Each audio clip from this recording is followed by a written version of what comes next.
न पाहत नाही, ऋषी म्हणताना कुठेही काही धोका नाही, फक्त हा नारायण आहे. नारायणाशिवाय या विश्वाचं पावली हालणार नाही, धुळीचा कडाई लावणार नाही, कारण मी आहे.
महिला प्रथम तुम्हाला मिळेल, त्यांचा शिव घेऊया आणि त्यांचा जवळ चिंतवा.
वैकुंठीचा नारायण आपल्या हाती दृश्य घेऊन या ऋषीमंतांच्या यज्ञाचं रक्षण करण्यात आला.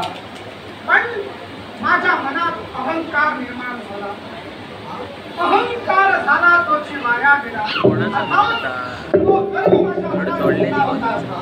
तर या विश्वात सर्वात श्रेष्ठ देवता मी होय, माझ्याशिवाय कुणाचाही कुणीही वादी नाही. या ऋषीमंतांना या वैकुंठीच्या नारायणाची गरज भासली, माझ्याशिवाय अन्य कोणी देवत नाही. अरे बापरे, हे काय या भास्कराला नाम भिडलं.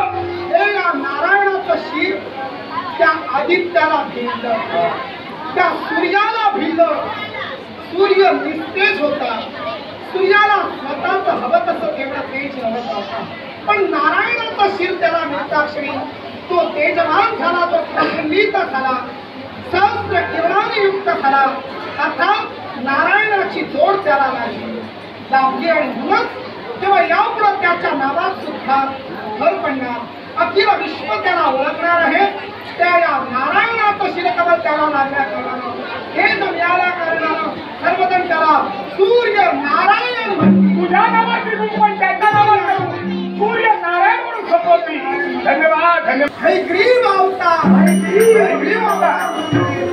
पण कुठली गोष्ट घडण्यासाठी निमित्त हे महत्वाचं असतं. अगदी खरं. हे निमित्त आहे की नारायणाचं शिर झालं. नारायण सुद्धा गर्वभावाला उन्नत व्हावा. खरा तर नारायणाच्या अंगाला गर्व स्पर्शही करू शकत नाही. पण अखिल विश्वात मला खऱ्या अर्थानं आदर्श घालून जायचा होता की कुणीही